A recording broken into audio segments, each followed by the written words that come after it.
you're going to spend your time on something, go for big ideas, go for ideas that have impact. If someone can spend 30 seconds on a commercial and sell you an $80,000 car, then why can't we explain a concept in 30 seconds that gets our message through? We can't stop technology. It's like fire, right? Fire can cause a lot of damage, but if we don't have fire, we can survive as a race. What I'm hoping on is that people want to do better. Hello and welcome to the Teens in AI podcast. My name is Kate, and this week my co-host Claire and I were joined by Corey Glickman, Global Head of Sustainability and Design at Infosys. Corey is based in Pittsburgh, where it's incredibly cold right now, and this is why we were also occasionally joined by the sound of Corey's central heating. Thank you, Corey, for joining us today on our podcast. To start off, I would like you to maybe talk a little about yourself, what you do at Infosys, and what Infosys is all about. Well, thank you, Clara and Kate, for inviting me to participate in this very interesting and relevant podcast.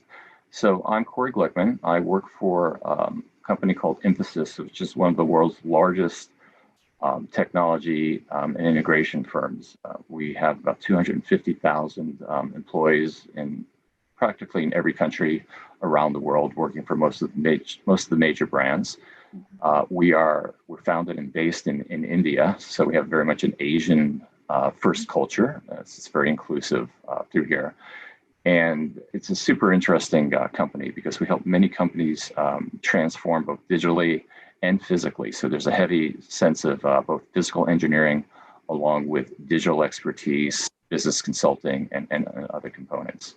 So with that, my own role is I lead a unit called Sustainability and Design. Sustainability is becoming a very, very relevant and important part of all of our organizations, a part of our society, and for our businesses.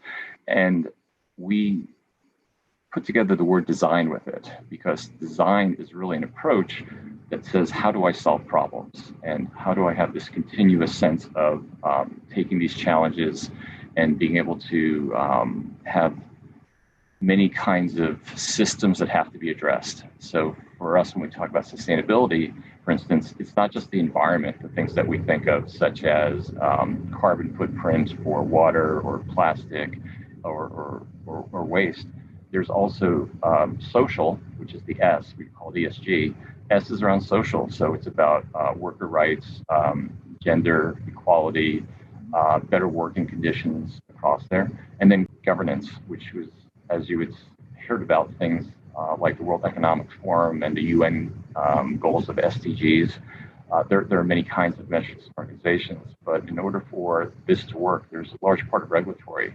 So it's a great job. Would you say that you were always a problem solver growing up as well as now? I think absolutely.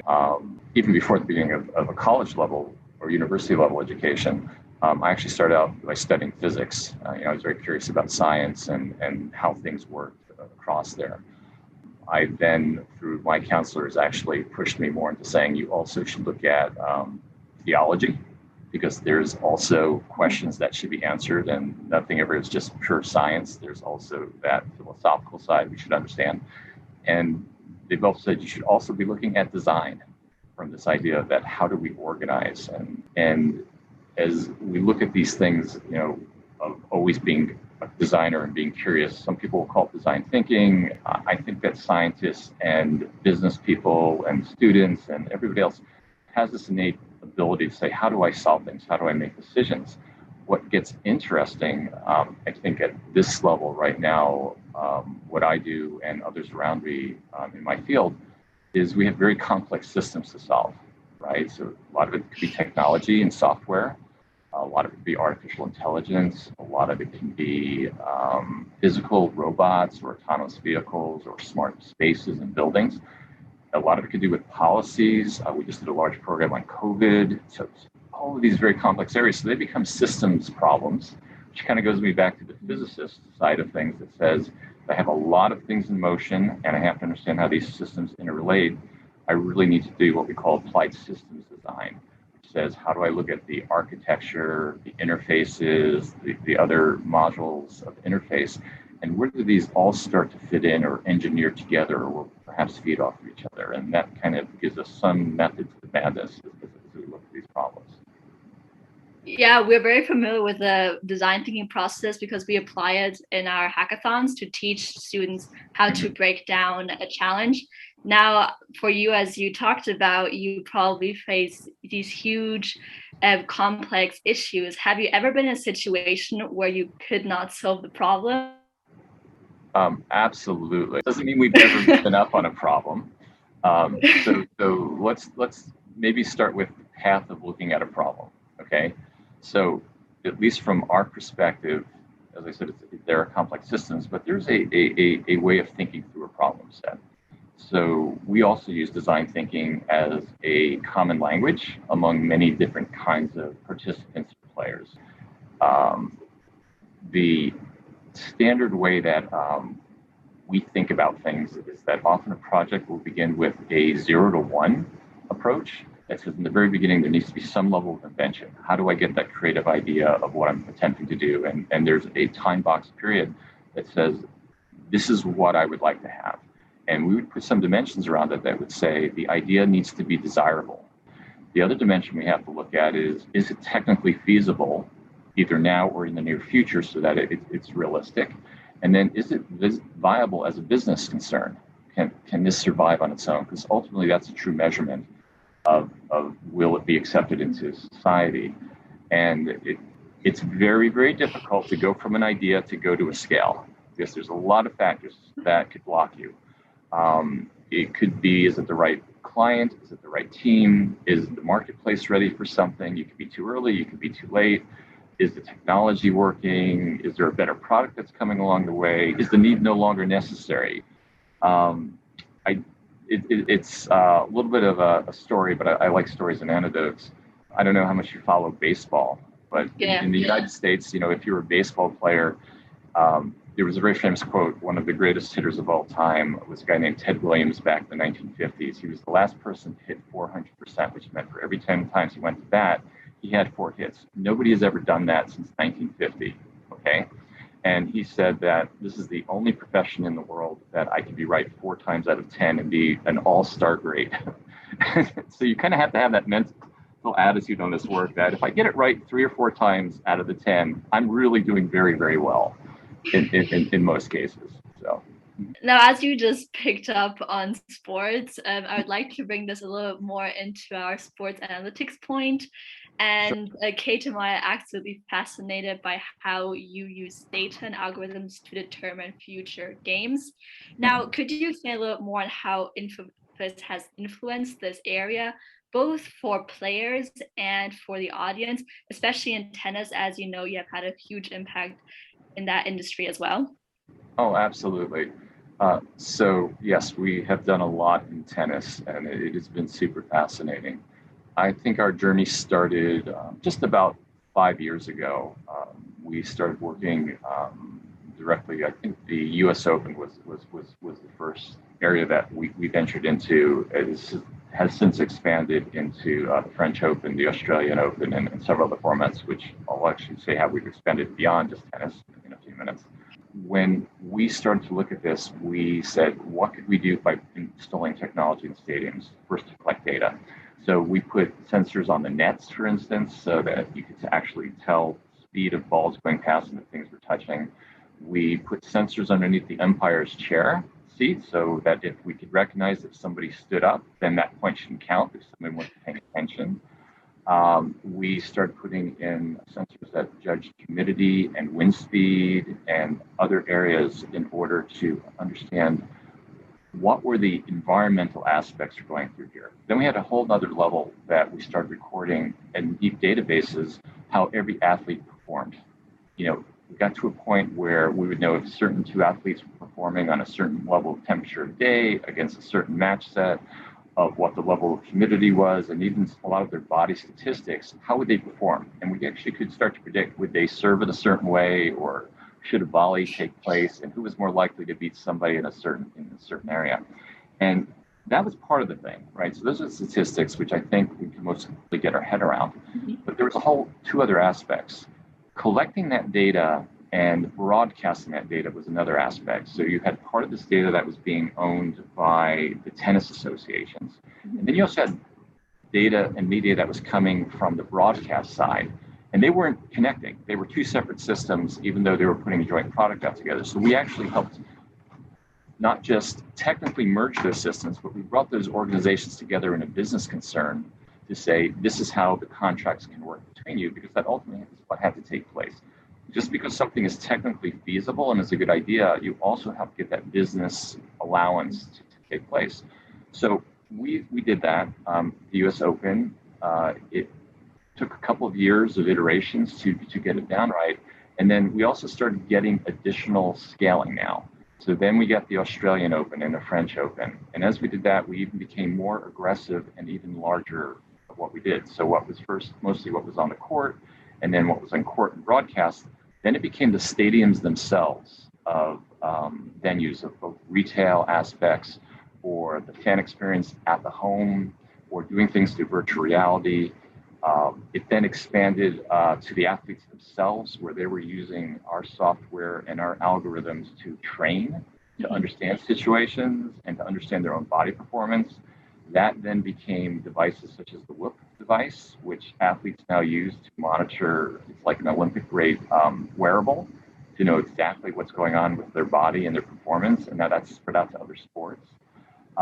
It is spread into the fan experience in particular. So if you think of the largest stadiums might hold 60, 70,000 individuals, right? We were able to expand the fan base to a single set event to over 1 billion now, because now we have people all over the world that are participating at some level. And some of them are participating by watching or doing social media. Some are participating through virtual reality, and you could actually practice against one of these folks because we built the algorithms as if you were playing one of these famous, stars. And this obviously drives a lot of value into the entire system and into the sport. And as we've evolved our platform, a lot of great things happen across there. So now we made sure there was secure Wi-Fi that were in the stadiums. We came up with new ticket ways of how do you get your ticket through there and how do you know your ingress and your egress to get in and out of these events properly in more efficient ways. We did things around stadium points of view and navigation. So what's your best way to find your seat or to find somebody else? So wayfinding systems. We rethought food and beverage. So not only could you bring beverage down to your seats, which is other thing, people have thought about that at some level, but it made it much more efficient. But what happens during a break and everybody decides to go to the same food station? Now we can redirect people or even redirect the workforce to attend to this. How do we know if the bathroom is clean? So all of these areas. And then with the media, we really expanded just from one broadcast to saying now we can broadcast in 125 separate languages at the same time simultaneously, and to the point where if you think of color commentators, the person who is making the discussions, what's going on, we are now giving them artificially AI-driven storylines based off of who's on there, what we're seeing, how it might compare historically, and what they might choose to do, and it's giving them prompts of what they think should be talking about, and we actually have live feedbacks based off of who is watching and what they're looking at on their phone and who they're focusing on, that we can actually measure and say, what do they want to hear? And what are they interested in learning about? And they can predictably start talking about those things to drive across there. And it just, as you can see, it could go on and on across there. And then the statistics. So the more statistics and data to have, the even deeper amount of information that you can get. So we now have 5 years of really tremendous database of statistics. And what we've also done is we've created artificial intelligence modules that automatically choose what are the best moments of the day. You could say, I want to know the 15 best serves that were dominant by a certain player, and it will automatically compile that and deliver that to your phone, for instance. And then you can actually take this and you can throw it up on your own gaming system now, and you can play against those if you choose to do so.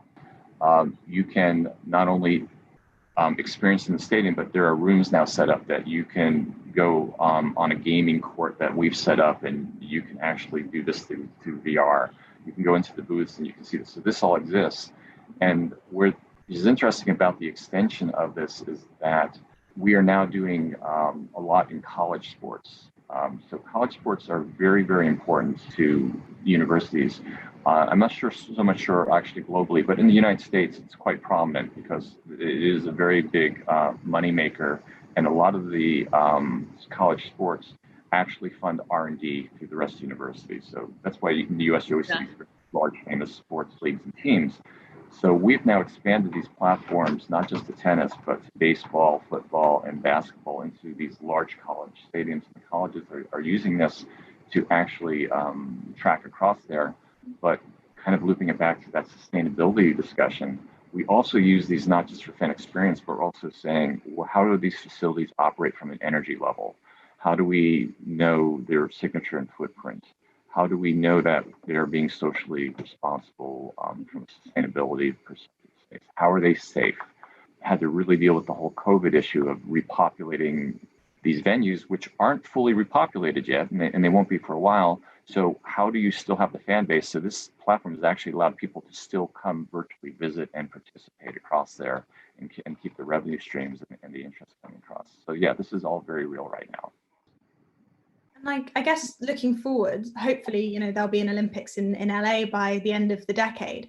Can you see a time when this is being rolled out across all sports, where we have almost like an AI data-powered Olympics?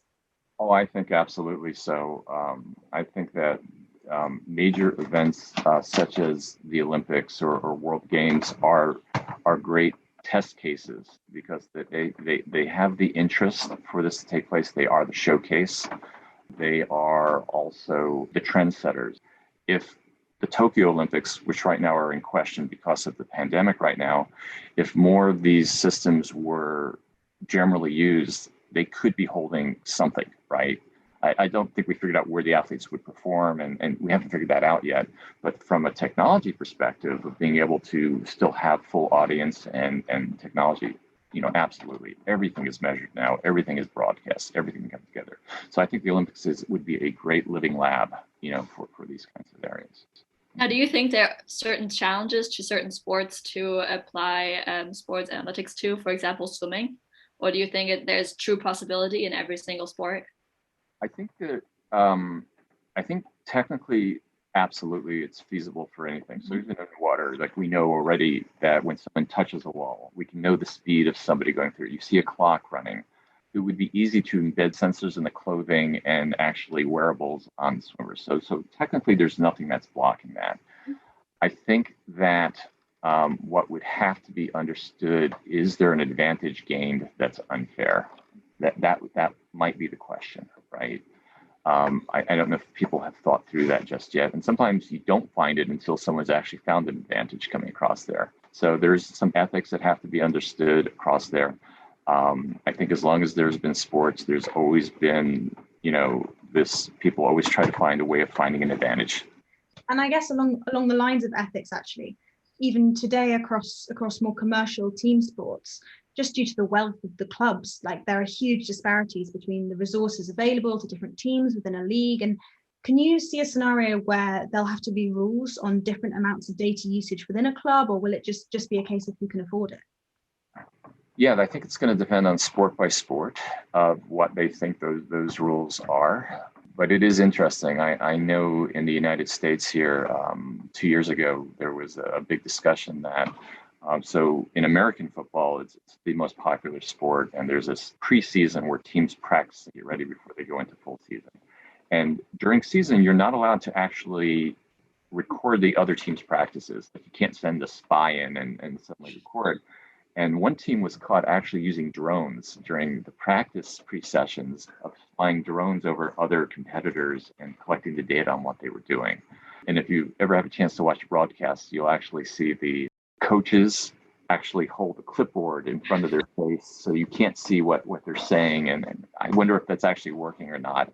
And there's all these things. And I know that, for instance, two players, one on the offense and one on the defense, is allowed to have a radio in their helmet to give out the coach commands or to talk to people. And I'm wondering how much data feed is also coming in, right? Because, can I pull data from the same time and understand that?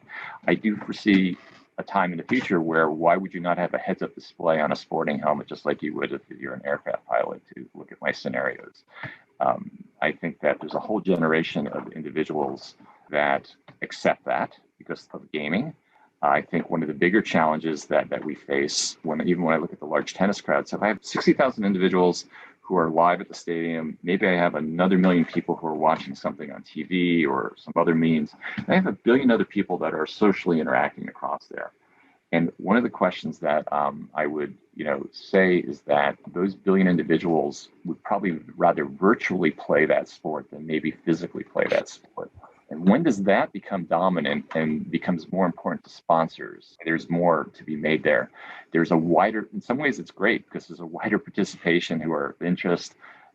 It's going to be a challenge, right? Because not everybody is that 1% of great athlete. But now if everybody can suddenly participate of the other values of sports, which I think are important, and doesn't have to be that 1% athlete, I can't be judgmental of that. That might be a good thing. It should probably be a bit of both. So when I did some research about sports analytics, this sounds very similar to what I learned in my economics class about game theory, and especially when I watched the movie Moneyball. I believe you must know it.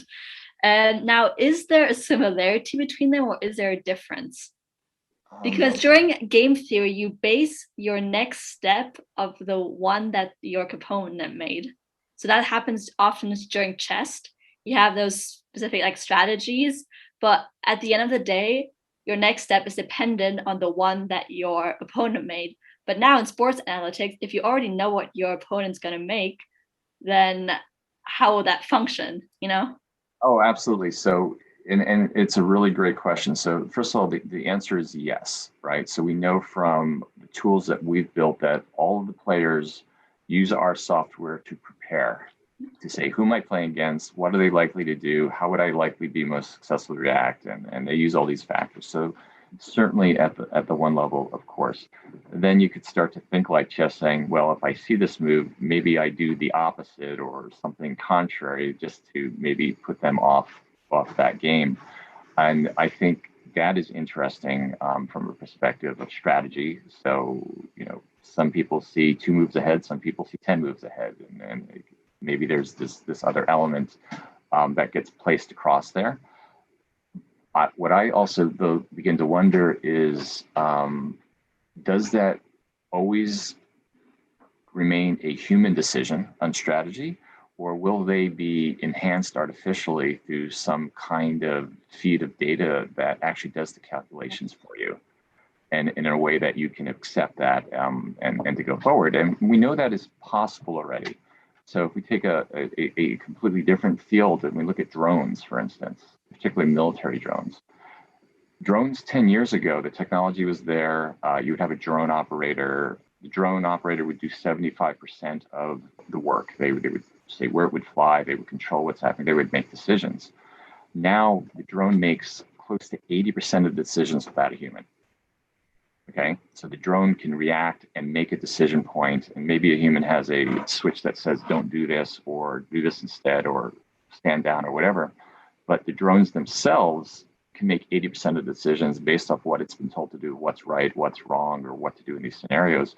Because obviously, computing power, there's much more speed, or they can analyze so many more options in gaming theory across there. And yes, it is all based off of gaming analytics. And I think Moneyball is a very valid point across there. Which, I guess kind of makes me think, when Venus Williams played Coco Gauff, that game was so creative, and in a way no one expected Coco to win in the way that she did. And can you see a day where actually, the data is so advanced that nothing is unpredictable? And I guess when that's the situation, then what's the point of playing at all? As long as there's still a biological human component to this, what makes up a great athlete, whether it's performance, whether it's drive or heart, or creativity, there's still no computer that can match what the brain can do, or to make the adjustment, or that one level of fatigue that just might hit you across there. Or, it's amazing in a sports stadium to see the momentum change, right? And sometimes you can't explain why that's happening. So I believe that there'll always be that aspect, but I think what we are seeing is how can a Coco compete with a Venus Williams at that age difference? Because she has practiced on games, she's statistics, she's been able to train in a completely different level of advantage than, say, an athlete who didn't have this 10 or 15 years ago. At the same time, I believe that this has extended Venus's, greatness, right? But I think we see, once again, people who come from college sports instantly start performing at that next level right away, whereas it used to take 3 or 5 years on a circuit or something to get to that level. But either it's through practicing of the game, it's through virtual things, or the fact that training has become so much more enhanced, what's happening across here, or we understand nutrition much better, or we just have a mindset that we think slightly differently, that people become much more relevant and dominant at an early age. And in some cases, like in the US, very famous Tom Brady, the quarterback who's going to be 45 and has still had very little drop off on performance, that's unheard of, right, in a sport, because he knows how to take care of his body and he understands all of these scenarios. It's not just what he knows in his mind anymore, it's all this data. If you watch these games, what's the first thing they do? They run over to a Microsoft pad and they say, what did I just do? What did I miss? Coverage did I just miss? And what are my options? I mean, that's really interesting that that's allowed right now. It's also fascinating to see what is possible through data and what is essentially just natural and what is a human capable of, what are their talents. Now, I want to shift our conversation a little more about Infosys. As we all know, in the light of COVID-19 has been spreading and has shifted all of our lives, and therefore businesses and industries were forced to shift their retail and services completely online, instigating immediate digital transformation, which usually takes up to years to achieve. Now, how has Infosys addressed this sudden change, and which aspects of digitalization excites you the most? Sure. It's a great question, and I think I can answer it at three levels. So first and foremost, for Infosys, we have to look at our own business. Traditionally with consulting, we have very large campuses. We have 120 buildings, 50 million square feet of campuses, 170,000 people, right, that go into an office. And then you have 80,000 people that are continuously traveling to other people's offices. So that is a big hit. And so we have to do safety first also, and saying, can we get people back onto campuses? And it's not just a matter of can you show up for your job, but we're running entire businesses for organizations. If we don't show up, Amazon can shut down, basically, right? So there's really big issues. So what did we have to do in order to make our spaces safe? So we're a company that believes we can build a lot of things. So we instantly, put crews in place to start looking at technologies, but more importantly, we started using technologies such as this, and we were able to get 96% of our workforce remote within a 1 month period, and still be operational. So that was a big change. We have the same issue with our clients who are now saying, how can we both continue services? That's kind of at the second level. So just as you were speaking about, how does retail take place? There's new things about logistics and supply chains. There's new understandings of governance and policies and HR. But how do they remain functional and very diligent? And there is a third level, which is super interesting, is that part of what falls under my domain is what we call smart spaces. So this would be buildings, campuses, arenas, as we've discussed, indoor and outdoor spaces. So we just started a project in New York City right before COVID to build a lab in Rockefeller Center with a large real estate firm to say how to make the buildings smart to increase the value and what's the future of cities and infrastructure. And 2 months into that project, COVID struck. And we had to pivot, and we retasked the group to say, now we have to look at how to make buildings occupational again, how to get people back in there in a healthy way, in a safe way. So we turned the lab into that. It took us about 2 months to design the first building that said, I can look at know if the atmosphere is healthy. I can understand if people are being checked through cameras and traceability. I can set the policies in place. And we had one building open. And once we learned the formula, it then took us another 2 months to open 5 more buildings. And then it took us 4 more months, and we opened up 26 buildings for about 20 million square feet of reopening New York City across there. And now this is a technology that we've been able to take to other cities and other areas, and it's still an ongoing piece across here. There's always a silver cloud to all situations. If you think about innovations, they generally happen at times of stress. Unfortunately, most innovations happen during times of war and conflict, where you're trying to find an advantage and there's just unprecedented amount of money and urgency that takes place. COVID in many ways acted the same way, that we all have to take a hard look to say, this has to be solved. If it doesn't get solved, there's a lot of not great things that are going to happen. So it's therefore the money, the resources, and the focus suddenly became available. Things like we're doing right now became much more acceptable to do business meetings like this versus in person. The idea to use data and use technologies to replace or supplement existing processes. Maybe some physical things will never come back, and maybe these things will stay, probably be some kind of hybrid, but it caused not just the acceptance, but the speed of acceptance that now can be said, I can't just think about this for a year. I actually have to do some of these things right now and understand if I don't do this, I may not survive as a business, or I won't recognize who I am as if I do survive as a business. So I think that's been a very interesting component, because if I also put on my sustainability hat, if you've probably read a lot of things, the earth has gotten a lot greener in the last year. Not as much traffic, not as much people in buildings. So for instance, buildings are responsible for 40% of all of the carbon emissions.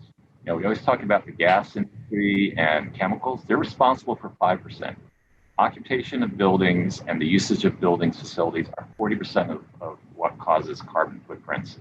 And we saw that dramatically change across there. And we saw dramatic change in traffic and flow. So hopefully we've learned those lessons as we start to repopulate those buildings, or we think about the technologies that we're deploying, that we now also incorporate this idea of sustainability and the use of data in order to make it a better return. But you mentioned that for you, obviously, and I think also for me and Kay, innovation has a silver lining. Do you think, however, there are certain aspects that should not be connected to artificial intelligence, machine learning, and should stay humane?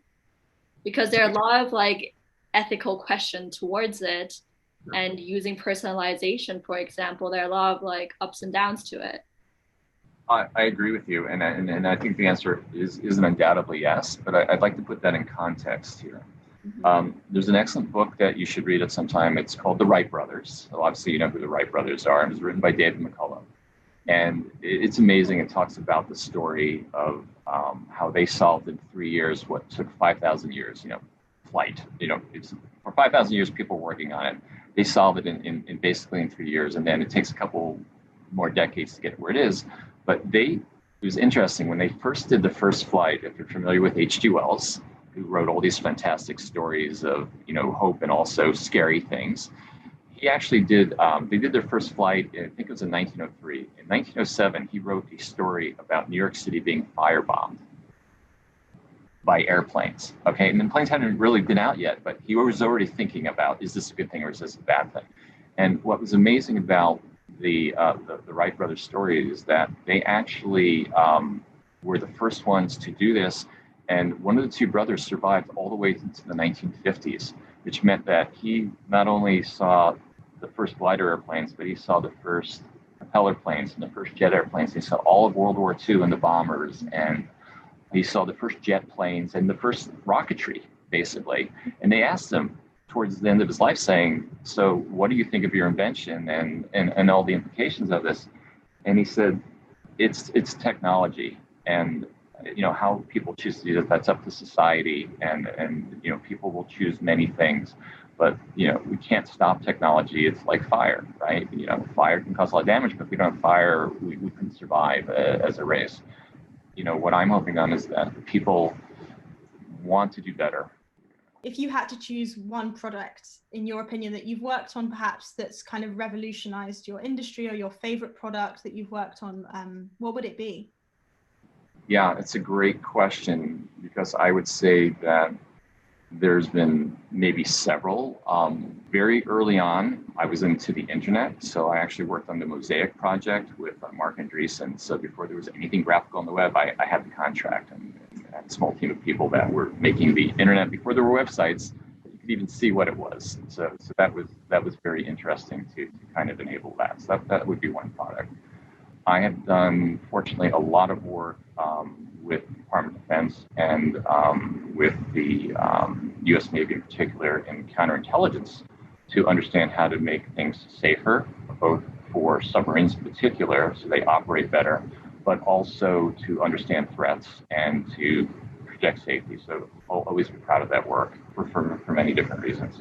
I think if we get more into technical products that have been more recent, what we've done for COVID has been pretty remarkable because besides just working on buildings, we worked with one of the major manufacturers and we were responsible for helping them accelerate the RNA sequencing. So we actually built digital twins and artificial intelligence to simulate versus Petri dish how to speed up the recipes for these. And we also have responsibility for the distribution, which is happening. So it's not solved yet. So those are things that are, quite proud of. And then at a completely different level, we do a lot in the communities. In India, in particular, because it's a very local community for us, we have rethought how cooking takes place or how housing can be done or what is the level of education. So we do a lot of, maybe the technologies may not be the most advanced in some cases, but they become very accessible. So we've created, for instance, cell phones that act as their own cell towers that run off of solar power so that you can teach school in Pakistan, for instance, right, in a very low bandwidth. We've rethought cooking stoves of how they can capture methane off of natural cow dung and use collectors and charge that so that you have a biofuel now that doesn't go into the atmosphere, but actually changes this at a very level. We've done digital farming that looks at sustainable farming, coffee practices, for example. So there are lots of things, and we do a lot with education. We do over 95 universities. We have a foundation for that. So those are probably some things that I'm most proud of, because to me, one of the big quests for me is that if we think about building something, anything, there's groups of people that can do makers. They're makerspace people, right? Give them the tools, give them the knowledge. They can create very, very relevant and very cool things. And then you have another part of society that has to do the hard science. Somehow it has to work computer-wise or electromagnetic-wise or physics-wise. So how can you make that hard science practical to the masses so that the masses can actually build and benefit off of it? Not everybody has to be a PhD in nuclear physics, right, in order to take advantage of what's going on, but can we simplify those technologies and make them accessible to a larger inclusion of society so that maybe the next great invention happens from a 13-year-old girl in India, right, because she had a great idea and the tools were there, or at least the access to help. Those are things I think we're most proud of. So as people my age and Gen Z enters the world of work in the 21st century, what key skills would you say that people should make sure that they have? Communication is absolutely important. To be able to communicate there. I think in today's society, inclusiveness and tolerance, right? Willing to accept other people's ideas or, not just if it happens to be there, but you should seek it out. 3 things for you to be successful would be, whatever you choose to do, make sure that technology is going to be able to do it, right? Either now or in the future. Second, that you have to realize and recognize that no matter how much you plan and how much you think you're going to spend or what the resources are not going to be enough. So just acknowledge that and think through it. And do the best you can, because you're never going to have everything that you want. So, and often that will cause you to have a better idea. If I don't have everything I asked for, then what can I do? And that's good. And the third is to make sure that your idea is bold enough that it can survive those things, right? So if you're going to spend your time on something, go for big ideas, go for ideas that have impact across there. I think what makes people successful is the ability to grasp those concepts. And when I go back to communication, what I really mean about is not just can you and I speak well, but it's a narrative. I always talk to my team saying, if someone can spend 30 seconds on a commercial and sell you an $80,000 car, then why can't we explain a concept in 30 seconds that gets our message through? And the other thing that I would say is don't freeze in time. If you get really good at something, strive to do more challenges and go to that next point, because there's nothing more frustrating for the people you work with around you that says, okay, we have a success formula. We do this every time. Someone always has to be the leader. That should be changed up, and you should be willing to let others come in, and you should be willing to say, okay, I've done this well, and yes, I want to continue doing this well, but what's that next challenge? Or you're going to find yourself bored, or you're going to find yourself not as relevant because things are moving very quickly. Thank you so much to Corey for taking the time to join us on the podcast this week. Claire and I were still talking about our conversation days later. We'd love to know your thoughts too, so please do get in touch with us on Twitter and Instagram at TeensInAIPod. You can listen to a new episode of the podcast every Thursday. Until then, thanks for listening, and we hope you have a great day.